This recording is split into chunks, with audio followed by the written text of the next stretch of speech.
Oke, bisa dilihat ya.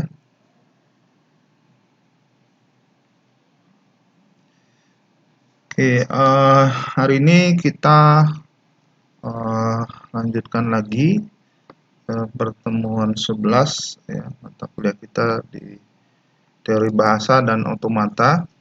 Nah, kali ini kita akan membahas tentang penghilangan rekursif kiri ya.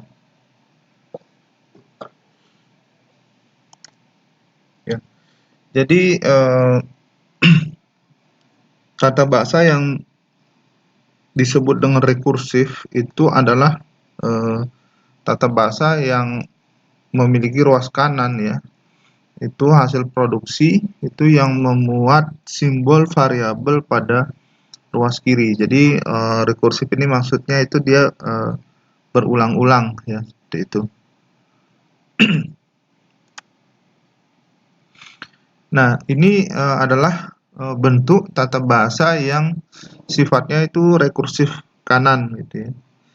Jadi maksudnya rekursif kanan itu adalah simbol terminal, simbol variabel yang maksudnya simbol variabel yang huruf A besar itu ya. Huruf A besar itu ini dia letaknya di sebelah kanan ya. Jadi sehingga dia disebut dengan rekursif kanan. Jadi di situ ada grammar ya atau grammar yang bentuknya A itu menghasilkan beta kemudian A besar. Jadi nanti A besar itu berulangnya itu di posisi sebelah kanan seperti itu. Nah, sedangkan beta itu adalah simbol-simbol yang simbol-simbol yang terminal ya. Jadi huruf kecil ya. Nah, ada yang rekursif kanan. Nah, yang berikutnya ini adalah contohnya ya. Jadi contoh bahasa yang tata bahasa yang rekursif kanan. Jadi di sini ada grammar S itu menghasilkan D kecil kemudian S ya.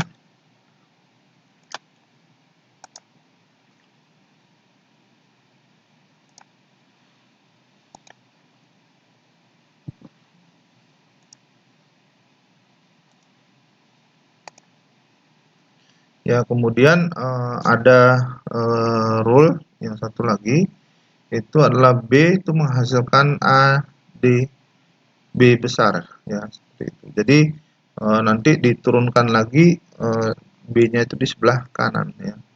Jadi dia berulangnya itu simbol variabelnya ya, simbol variabelnya itu yang S dan B-nya itu berada di sebelah kanan. Jadi dia turunannya nanti diturunkan itu pohonnya itu akan miring ke sebelah kanan seperti itu.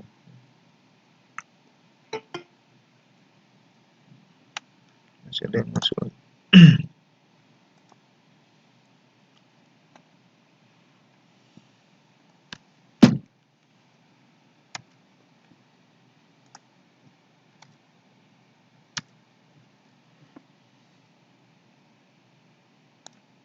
Lanjut lagi. Nah, sedangkan yang rekursif kiri ya. Nah, itu bentuknya ini seperti ini. Jadi ada A kemudian menghasilkan A besar simbol variabel kemudian simbol beta atau simbol terminal ya. Ini bentuk tata bahasa yang rekursif kiri. Nah, contoh bahasa yang rekursif kiri seperti ini. Jadi S menghasilkan S D kecil ya, kemudian B menghasilkan B besar A kemudian D besar. Jadi dia rekursif kiri atau kanan itu tergantung letak posisi variabel ya, simbol variabel yang huruf besar itu ya. Ya, S ini adalah start, simbol variabel awal atau startnya gitu ya. Jadi kalau dia berada di sebelah kiri persis dengan arah panah ya, nah itu dia akan rekursif kiri. Tapi kalau dia terminal variabelnya itu di sebelah kiri, di sebelah paling kanan ya. Nah, maka dia akan rekursif ke kanan gitu. Jadi tergantung huruf besarnya itu ada di persis di samping kanan panah atau paling ujung ya, seperti itu. Nah, tapi kalau misalkan seperti B besar A kemudian D besar, ini tetap rekursif kiri. Kenapa? Karena ada simbol B-nya itu terletak persis di sebelah panah kanan tersebut, seperti itu ya. Jadi diingat rekursif kiri atau rekursif kanan tergantung posisi simbol variabel yang huruf besar itu persis di sebelah panah atau tidak. Kalau dia persis di sebelah kanan panah, maka dia itu merupakan rekursif kiri. Tapi kalau dia berada di paling ujung, huruf besarnya sendiri paling ujung, ya berarti dia merupakan rekursif kanan. Nah, kemudian yang dimaksud produksi ya, produksi yang rekursif kanan itu akan menyebabkan pohon penurunan tumbuh ke kanan. Ya, itu. Tapi kalau sebaliknya, produksi yang rekursif kiri itu menyebabkan pohon penurunan itu akan tumbuh ke kiri. Jadi miringnya ke kiri. Jadi miring ke kiri atau ke kanan, pohonnya itu tergantung rekursifnya. Rekursif kanan dia miring ke kanan, kalau yang rekursif kiri itu dia miring ke kiri. Nah, ini ada contoh.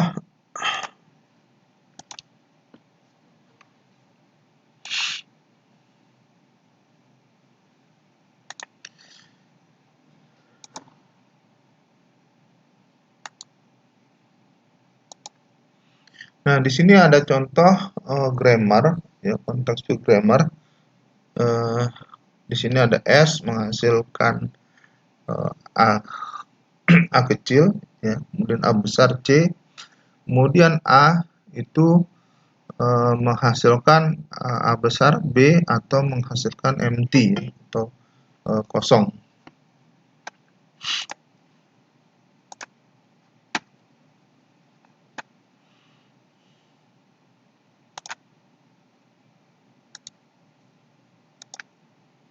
Nah, ini contoh grammarnya.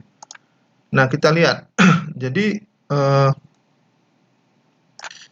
pohon rekursifnya ya, kalau dia rekursif kiri ya, nah maka dia akan turunnya seperti ini terus ya.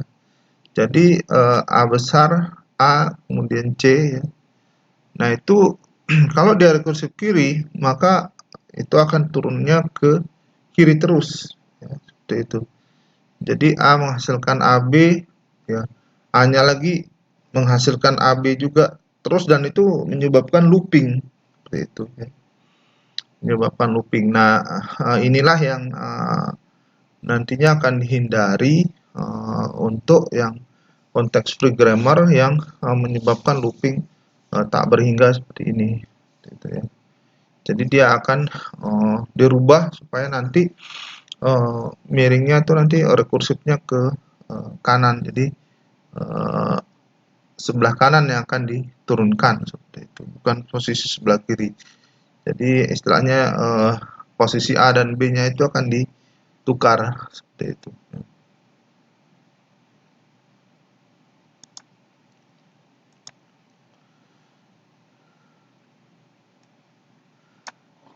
Nah, di dalam banyak penerapan tata bahasa itu rekursif kiri itu tidak diinginkan ya. Jadi untuk menghindari penurunan yang bisa mengakibatkan looping ya, itu kita perlu menghilangkan rekursif kiri itu dari tata bahasa atau grammarnya ya, dari konteks free grammar. Makanya di sini bagaimana caranya kita menghilangkan posisi yang rekursif kiri tersebut. Kalau dia turun kiri terus-terus, nah dia nggak akan selesai, seperti itulah ceritanya ya.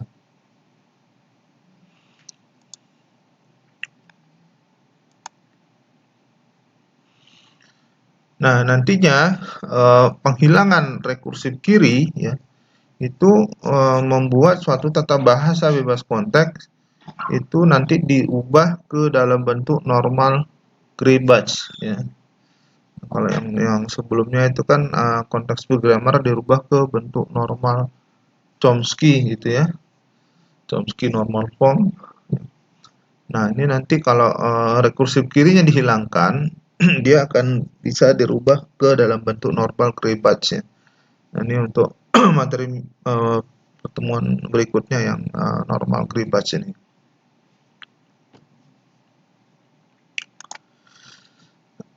Nah, bagaimana tahapan ya? Bagaimana tahapan menghilangkan rekursif kiri? Ya. Jadi nanti ada 4 tahapan gitu ya yang akan kita lakukan supaya grammar yang ada, ya, grammar konteks free grammar yang masih mengandung rekursif kiri, ya, ini kita bisa hilangkan ya sehingga tidak lagi menjadi rekursif kiri. Ya. Nah, jadi tahapannya itu adalah nanti ada yang pertama itu ada CFG ya yang mengandung rekursif kiri. Ya. Nah, kemudian nanti ada aturan-aturan produksi yang rekursif kiri. Ya. Nanti kan kita akan pisahkan gitu ya. Jadi kita akan pisahkan mana aturan yang sifatnya rekursif kiri, mana yang tidak gitu ya. Jadi dari beberapa rule atau grammar tadi, aturan-aturan tadi itu kita pisahkan ya. Mana yang rekursif kiri, mana yang tidak seperti itu. Ya. Nah, berikutnya bagi yang rekursif kiri ya, itu kita lakukan penggantian ya. Jadi kita akan lakukan penggantian di mana nanti aturannya akan muncul aturan produksi baru ya, dan simbol variabel baru gitu ya. Gitu. Nah, baru nanti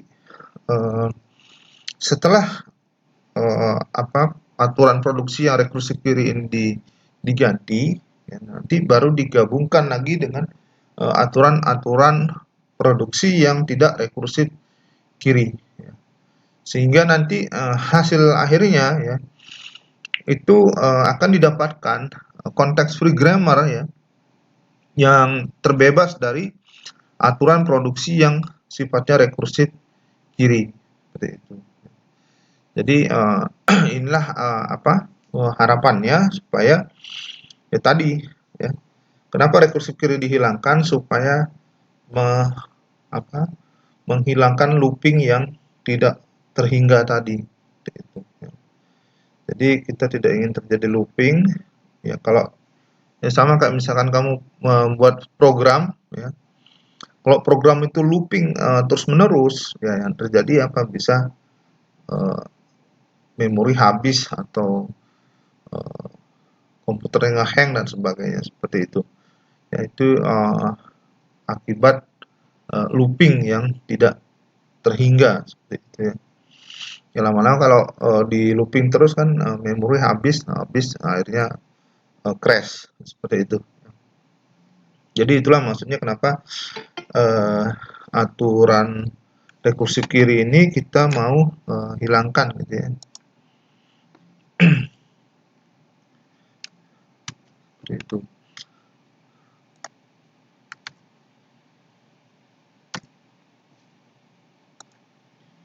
Nah, berikutnya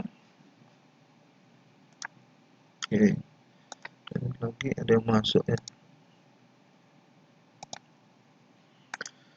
Oke, berikutnya. Nah, ini penjelasan detailnya bagaimana menghilangkan rekursif kiri tadi. Ya. Jadi yang pertama itu adalah pisahkan tata bahasa yang rekursif kiri dan yang tidak. Ya. Jadi kalau yang mengandung rekursif kiri kita kelompokin sendiri, yang tidak itu kita kelompokkan sendiri. Nah, kemudian dari situ itu kita tentukan alfa 1, alfa 2, alfa 3 ya. Kemudian beta 1, beta 2, beta 3 sampai beta M itu dari setiap tata bahasa yang memiliki simbol ruas kiri yang sama. Seperti itu. Nah, kemudian itu kita yang ketiga itu kita lakukan penggantian tata bahasa yang rekursif kiri ya. Itu tahapan ketiga ya. Nah, kemudian yang keempat itu nanti hasil akhirnya ya itu adalah berupa tata bahasa pengganti gitu ya. Ditambah dengan tata bahasa semula yang tadinya itu merupakan rekursif kiri. Ya, seperti itu. Jadi itu nanti yang akan kita lakukan 4 tahapan ini ya untuk menghilangkan rekursif kiri.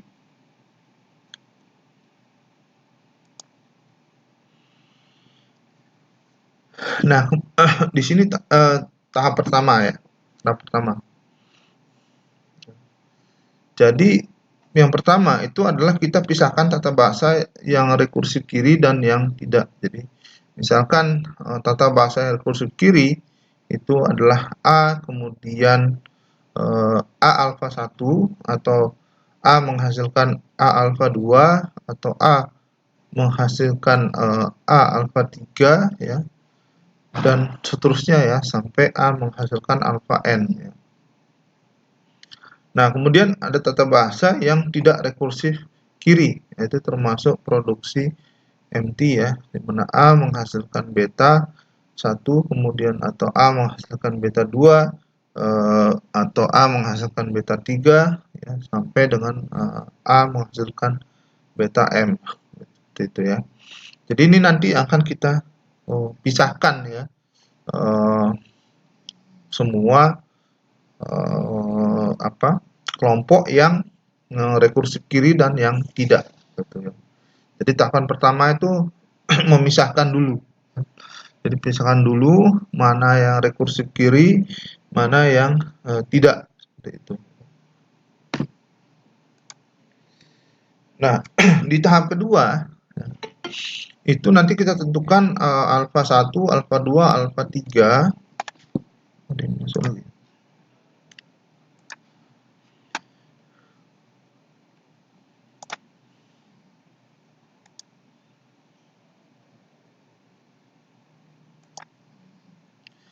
Ya, dari situ nanti bisa kita tentukan alfa 1, alfa 2, alfa 3 dan beta 1, beta 2, beta 3 dan beta M ya. Dari setiap tata bahasa yang memiliki simbol luas kiri yang sama. Jadi nanti kita ini lihat dari grammarnya ya, dari situ baru bisa ditentukan. Nah, kemudian dari situ di tahapan ketiga itu tata bahasa yang rekursif kiri itu kita ganti ya. Jadinya kita rubah ya, seperti di bawah itu ya, di mana misalkan A itu menghasilkan beta 1 Z ya, kemudian beta 2 Z, beta 3 Z ya, sampai beta M Z. Jadi Z itu dia merupakan variabel baru gitu ya. Jadi variabel Z itu muncul ya untuk menggantikan tata bahasa yang rekursif kiri tersebut sehingga dia menjadi rekursif kanan ya. Nah, kemudian ada Z itu menghasilkan alfa 1 atau Z menghasilkan alfa 2 atau Z menghasilkan alfa 3 sampai dengan Z menghasilkan alfa n. Nah, kemudian di C ya, itu Z menghasilkan alfa 1 Z atau menghasilkan alfa 2 Z atau menghasilkan alfa 3 Z ya sampai dengan alfa n Z gitu ya. Jadi nanti Z ini dia merupakan simbol variabel yang baru gitu ya setelah penggantian ini.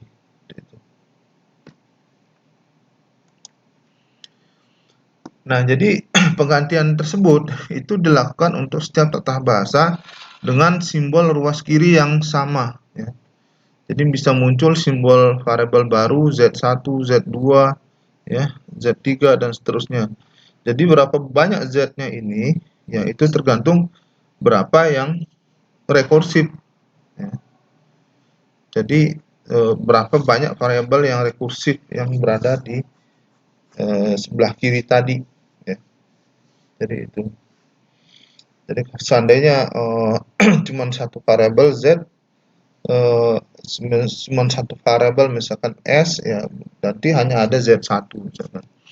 Dan misalkan ada S dan A, itu nanti ada Z1, ada Z2 seperti itu. Jadi tergantung ininya. Nah, di tahapan keempat ya, itu adalah hasil akhir ya berupa tata bahasa pengganti ya, ditambah tata bahasa semula yang rekursif kiri tadi ya. Jadi hasil akhirnya ya merupakan gabungan ya, gabungan yang tata bahasa pengganti dan tata bahasa semula yang tadinya itu rekursif kiri. Jadi artinya nanti hasil akhirnya itu nggak ada lagi tata bahasa atau grammar yang sifatnya rekursif kiri. Jadi kalau rekursif kiri, pohonnya cenderung turun ke kiri. Itu. Nah, di sini kita punya contoh ya, tata bahasa bebas konteks ya. Jadi ada dua ya, ada dua aturan di sini ya, ada dua grammar. Nah di situ ada S itu menghasilkan S AB ya, S-nya besar ya, kemudian atau S menghasilkan SB atau S menghasilkan CA gitu ya. Nah kemudian A ya, itu menghasilkan A besar A atau A besar menghasilkan A kecil atau A besar menghasilkan BD gitu ya. Nah inilah nanti yang kita akan lihat supaya ini kan ada rekursif kiri ya. Jadi kalau diperhatikan ada tata bahasa yang rekursif kiri ya. Di antara dua grammar tadi ya. Di grammar 2 ini itu ada yang rekursif kiri ya. Tadi sudah saya sebutkan bahwa yang rekursif kiri itu kalau persis di sebelah tanda panah itu ada huruf besar ya, atau simbol variabel ya. Itu seperti itu. Jadi kalau ada di sebelah kanan tanda panah itu ada huruf besar, maka itulah yang disebut dengan rekursif kiri ya. Nah ini kita akan pisahkan ya. Ya. Jadi yang pertama kali kita lakukan itu adalah pemisahan tata bahasa. Jadi kita kumpulkan yang rekursif kiri ya. Jadi rekursif kiri kalau kita lihat tadi itu ada 3 aturan gitu ya yang menghasilkan rekursif kiri itu. Jadi S menghasilkan S besar AB kecil, kemudian S menghasilkan S besar B dan A menghasilkan A besar A kecil ya. Ini yang kelompok yang rekursif kiri ya. Ya dari sini kan kita bisa lihat ya. Yang rekursif kiri itu yang di sebelah panah itu adalah huruf besar.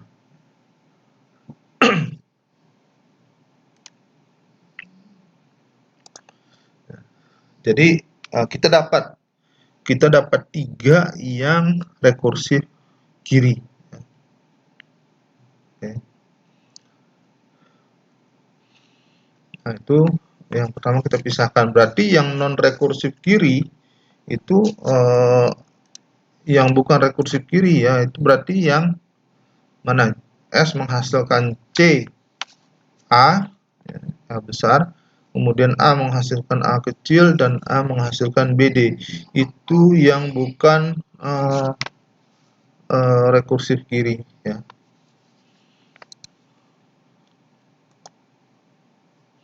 Oke, terdapat roda 3 yang rekursif kiri ya. Nah, dari situ ya kita tentukan ya simbol alfa 1 ya untuk simbol kiri S ya, S. Ya. Jadi tadi itu kan ada SAB ya, yang S besar AB ya, untuk aturan yang S besar AB itu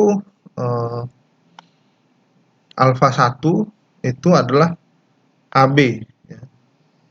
Jadi kita cari yang simbol terminal ya, alfa 1 itu adalah AB ya. Kemudian tadi yang S besar B ya, itu alfa 2 nya itu adalah B nya, jadi kita ambil yang huruf kecilnya. Nah, kemudian yang tadi ada aturan yang A tadi untuk simbol ruas kiri A ya, itu hanya alfa 1 ya, alfa 1-nya itu sama dengan A, itu. Jadi itu dulu yang kita ambil ya.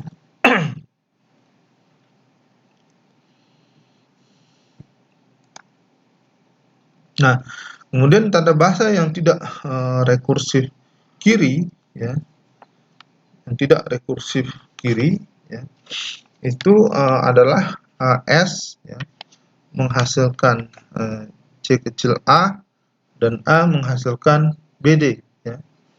Itu yang non rekursif kiri ya.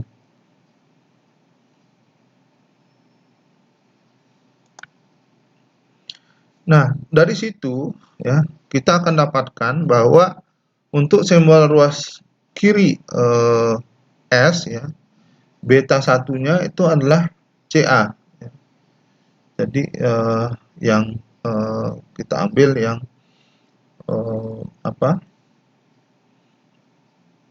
yang kecil dan yang besar ya. Kemudian untuk yang ruas kiri A atau A itu menghasilkan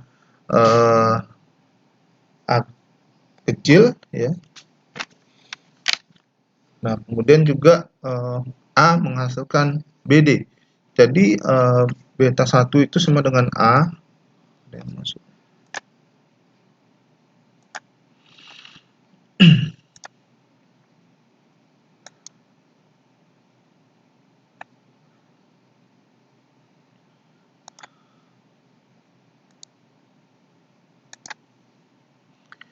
Ya, jadi untuk simbol ruas kiri A, jadi beta 1-nya itu sama dengan A, kemudian beta 2-nya itu sama dengan BD ya. Jadi yang yang terminal semua ya. Nah, setelah itu ya. Nah, setelah itu kita akan lakukan penggantian. Jadi kita akan lakukan penggantian tata bahasa yang rekursif kiri. Jadi untuk yang rekursif kiri ya, itu kan tadi rekursif kiri yang simbol S ya. Yang rekursif kiri itu adalah grammarnya itu adalah S ya, menghasilkan S besar AB atau S menghasilkan S besar B. Nah itu kita ganti gitu ya, kita ganti S itu ya, menjadi C ya, CA Z1 ya. Nah, itu yang dari yang non rekursif tadi ya, CA Z1 ya. Jadi Z1 itu variabel yang baru tadi. Nah, kemudian Z1 ya, itu menghasilkan AB atau B ya. Jadi itu yang simbol penggantiannya ya.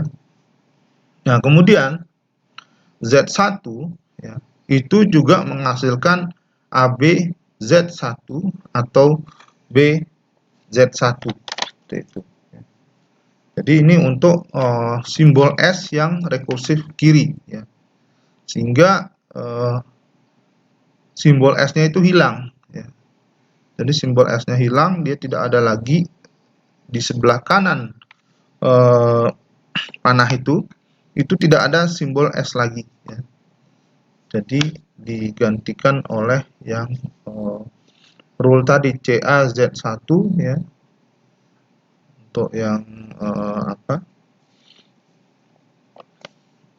untuk yang aturan pertama, kemudian Z1-nya itu menghasilkan AB ya, atau Z1 menghasilkan ABZ1 atau BZ1 seperti itu. Jadi ini ya aturan rekursif kiri itu digantikan oleh 3 aturan baru ya, seperti itu. Nah, itu yang aturan yang simbol S ya. Nah, kemudian kita lihat untuk simbol A. Nah, simbol A ya. Nah, itu akan digantikan ya, yang tadi A besar menghasilkan A besar A kecil ya. Dia akan digantikan menjadi A besar itu menghasilkan A kecil Z2 ya, kemudian BD Z2 ya. Seperti itu. Nah, kemudian Z2 itu menghasilkan A ya. Kemudian Z2 itu menghasilkan A Z2. Nah, jadi ada dua penggantian ya, penggantian untuk simbol S dan juga penggantian untuk simbol A ya. Nah, di sini ada 2 Z, maksudnya ada Z1, ada Z2. Jadi untuk yang S tadi itu simbolnya Z1. Kemudian untuk simbol ruas kiri A itu akan ada variabel baru yang namanya Z2. Ya, seperti itu.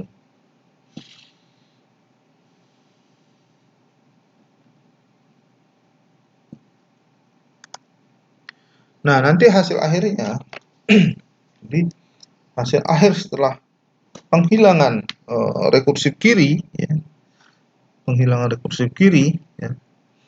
Nah, itu akan muncul beberapa aturan atau grammar yang baru ya. Jadi ada S menghasilkan C kecil A ya. Itu memang sudah ada aslinya ya dari awal ya. Itu memang ada aturan seperti itu ya. Nah, kemudian A menghasilkan A kecil atau BD ini juga sudah ada ya, seperti itu. Nah, baru di sini muncul yang sisanya itu adalah tata bahasa yang penggantinya gitu ya. Jadi S itu menghasilkan CAZ1, kemudian Z1 itu menghasilkan AB atau B. Ini tadi yang SAB tadi ya. Kemudian Z1 itu menghasilkan ABZ1 atau BZ1 ya. Nah, kemudian untuk yang A itu akan menghasilkan AZ2 atau BDZ2.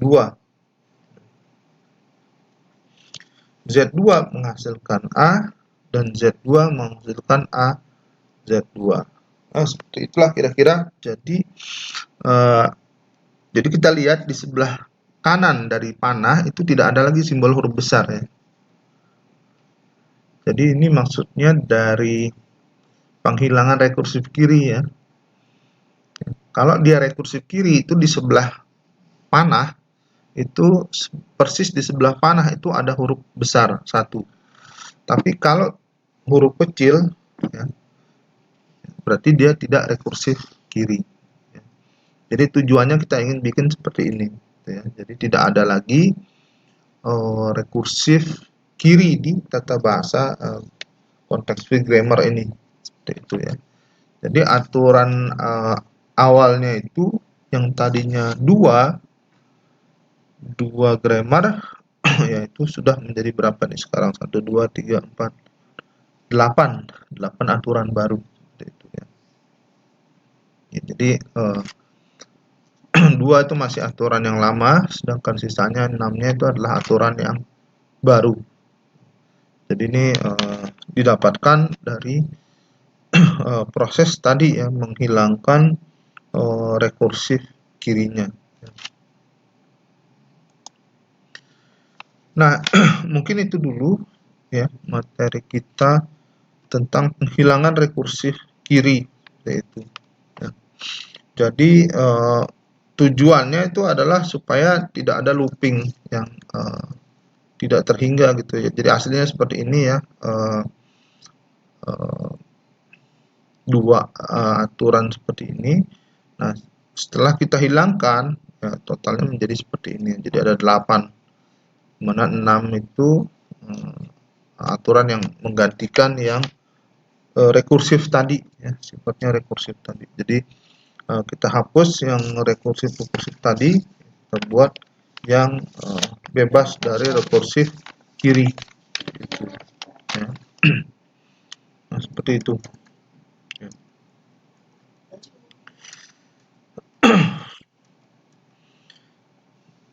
Nah, jadi tahapan-tahapannya itu ya, tahapan-tahapannya seperti ini. Ya, kita pisahkan gitu ya, pisahkan dulu mana yang rekursif kiri, mana yang tidak gitu ya. Nah, yang bagi aturan yang rekursif kiri ya kita lakukan penggantian. Kita lakukan penggantian, munculkan aturan produksi baru dan simbol variabel baru. Nah, simbol variabel baru itu tadi Z1, Z2 dan seterusnya. Nah, berapa banyak Z-nya ya tergantung berapa yang variabel yang rekursif kiri. Misalkan di sini kan ada tadi ada 2 ya, S sama A. Nah, itu kalau misalkan ada B juga rekursif juga, ya berarti ada Z3 nanti seperti itu. Ya. Nah, seperti itulah kira-kira ya untuk pengubahan dari simbol yang rekursif kiri menjadi yang bebas rekursif ya.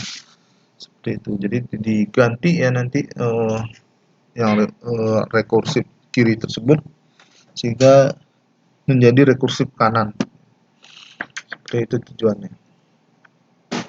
Oke, sampai di sini kira-kira ada yang mau ditanyakan?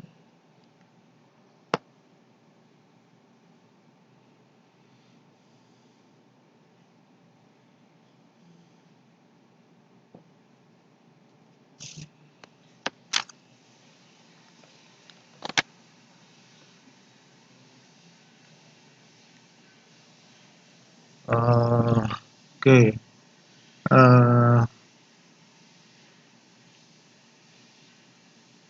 ada beberapa juga yang masih kerja gitu ya, jadi nggak bisa ikut perkuliahan kita. Oh ya, seperti biasa ya rekaman saya upload nanti ke YouTube ya untuk ininya, untuk bisa diputar ulang ya kalau misalkan masih ada yang belum jelas ya.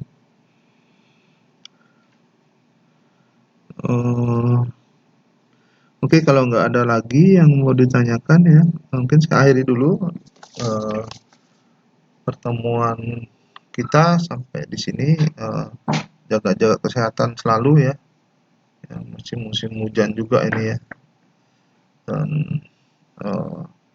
ya baru ada bom kemarin tuh kalau nggak salah di Bandung. Hati-hati aja di jalan sekarang ya. Nah, masih aja ada orang-orang yang punya niat nggak jelas gitu ya. Yang penting kita dikasih keselamatan lah, hati-hati di jalan dimana-mana pun ya. Kesehatan itu yang paling utama. Oke, terima kasih buat yang udah hadir malam ini ya. Sampai ketemu lagi di pertemuan berikutnya ya. Assalamualaikum warahmatullahi wabarakatuh.